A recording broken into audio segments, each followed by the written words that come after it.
Masakit ba kayo magsalita? Na-experience mo na ba yung meron kang nasabing hindi magandang salita na kahit pagsisihan mo hindi mo na mabawi?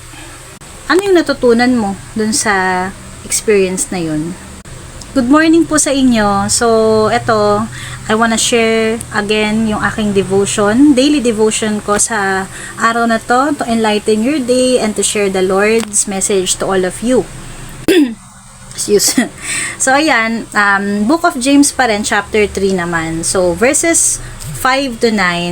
So, it's about the tongue, taming our tongue. Okay? So, ayan, James 3, 5 to 9. So, also, the tongue is small member, yet it boasts of great things. How great a forest is set ablaze by such a small fire. And the tongue is a fire, a world of unrighteousness. The tongue is set among our members, staining the whole body, setting on fire the entire course of life, and set on fire by hell. For every kind of beast and bird, of reptile and sea creature can be tamed and has been tamed by mankind, but no human being can tame the tongue. It is a restless evil, full of deadly poison. With it we bless our Lord and Father, and with it we curse people who are made in the likeness of God. From the same mouth come blessing and cursing. My brothers, these things ought not to be so. Sabi ang intense, no? So, para dito, ang sinasabi talaga ni James is ang pinaka-sinful and pinaka-powerful part of our body is the tongue. Isipin mo, dila, ang liit na part lang yan. Pero, syempre, dyan lumalabas kasi yung mga diba? Meron ng kasabihan na yung physical pain, kunyari daw saktan ka, parang ma-endure mo pa yun gagaling yun, pero yung pain, yung pain na dinulot ng salita, ang tagal bago mag-heal, tumatago sa puso.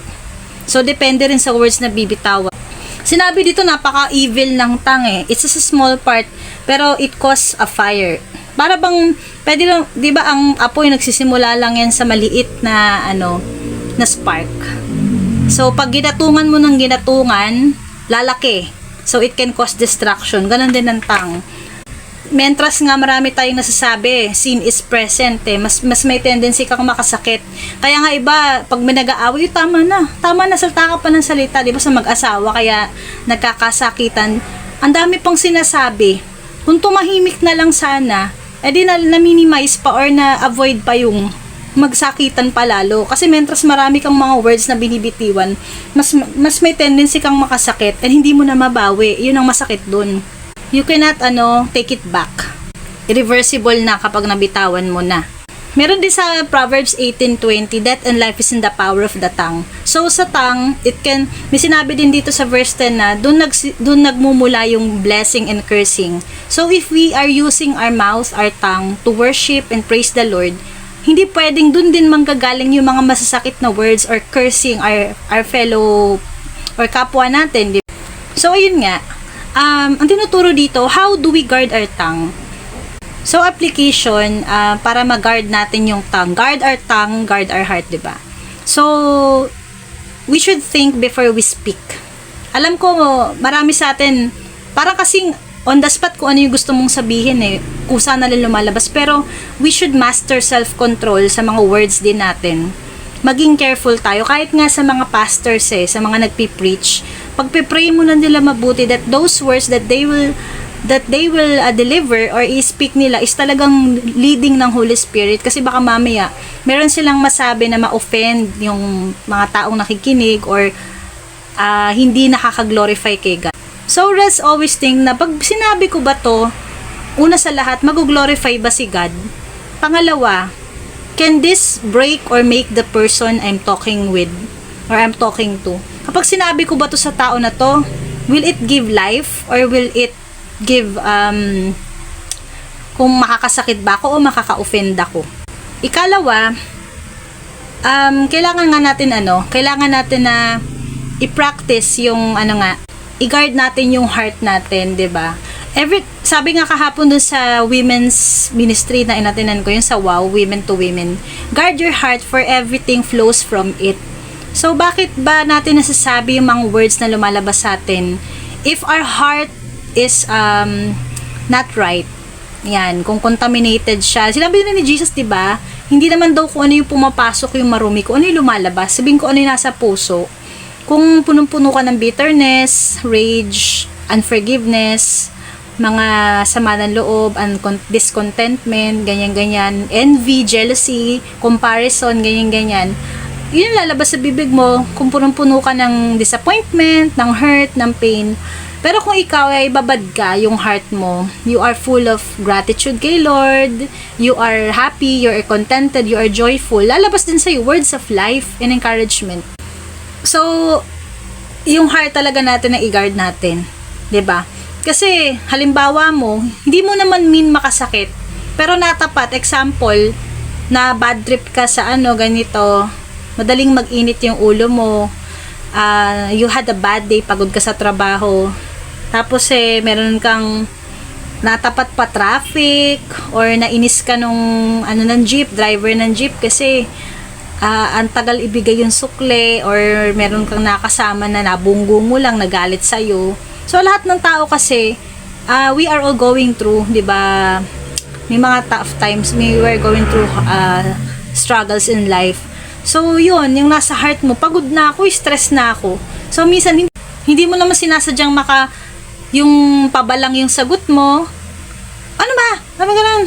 Yung mga ganun, kahit sa bahay, kunyari yung anak ko magulo, pagod na ako nun, stress na ako, kinukulit ka, ano ba? Matubigin lang mamaya na nga yan. O, diba? Minsan yung ganun lang, it can cause damage diba? Especially kung wala namang intensyong masama sa'yo yung tapos napagtaasan mo ng boses. Alam nyo ba, napaka-sensitive ko dyan. Sa mga magulang ko, masabihan lang ako na talaga ako Napaka-specific ko, hindi lang sa kanila, sa ibang tao din, sa tone of voice. Even sa chat, ramdam ko pag medyo suplado, naapektuhan ako, ba't ganito? Hindi naman ako, kasi alam ko naman na wala akong intensyong masama, or mabait kasi kung kausap, lagi akong malumanay, pero bakit yung mga tao sa paligid ko ang susungit, ganyan. Doon ako na so siguro para sa akin, nangungusap din si Lord through this message. Yun nga, hindi natin maa-avoid din maka-encounter ng ganyan. So, dealing naman nila kay Lord yon. And let's pray for those people kasi they are hurting There's something wrong with them. They are sick, 'di ba? May may struggle sila, may sin problem sila. So, tayo na lang yung umunawa. Kung paiiralin din natin emotions talaga. Struggling din ako dyan, promise. Kasi sensitive ako kahit nga sa sa husband ko kapag nonchalant siya o kaya tipid yung sagot. May nasabi lang na ganyan. Yun, so, ako rin, minsan pag napuno na ako, nakakapagsalita po ako ng di maganda. So, lahat naman po tayo nagfo-fall short sa area na to. So, let's pray na i-lead tayo ng Holy Spirit talaga. That our tongue will, will give life and not death, diba? Kasi the death and life is the power of the tongue. So, whatever comes out of our mouths, diba? Yun yung, ito nga pala. Death and life is in the power of the tongue. Alam nyo, naging tong verse na to, naging applicable to nung nangyari kay Iman Atienza, that she committed suicide. Ayun nga. Kasi nabash siya. Sobra siyang binash sa social media. And this girl naman, wala namang intensyong masama. She's just happy being herself, expressing yung kanyang sarili sa social media. Dami nang babash. Para bang sabi nga, choose kindness, be a little kind naman. Kasi lahat ng tao may pinagdadaanan. Bakit kailangan mong pansinin yung mga konting ganito lang, sinisiraan mo pa? Ano mapapalaan nyo, 'di ba? So, yung bata, although mali yung ginawa niya, walang nag-guide sa kanya. Kung meron lang sana nag-mentor sa kanya, spiritual guide niya Ang layo pa ng parents niya, nasa US siya, nasa Pinas din sila, Kim Atienza. So, hindi rin na yung bata. Sayang wala nag-share ng gospel sa kanya. Siguro meron, pero talagang napangunahan siguro siya ng kanyang depth. Sobrang nag-crush yung soul niya. Sobrang lungkot ng heart niya. So, yun. Nakaka-apekto po talaga yung words na binibitawan natin. It can cause death or life. Yun nga. it caused death of Iman Atienza dahil sa words lang na yun. Na actually, kung talagang, hindi, iba-iba kasi tayo way mag-handle eh. Sa ganung age, 19, medyo mahina pa loob niyan eh. Kung ako kaya ko i-handle yun. Bata pa yan, mahina pa loob niyan. So, siguro parang, hindi na niya kinaya yung pain, yung stress niya. Napakamatay siya, 'di ba? So, ayun, talagang kailangan maging careful tayo, talaga. So, yun lang po. I hope na naging enlightenment and encouraging tong devotion ko for the day. Sobrang, ito napaka-applicable nito sa araw-araw, 'di ba? We always choose to speak words of life to the people around us. And we should glorify God in everything that we say or do. Bye. God bless.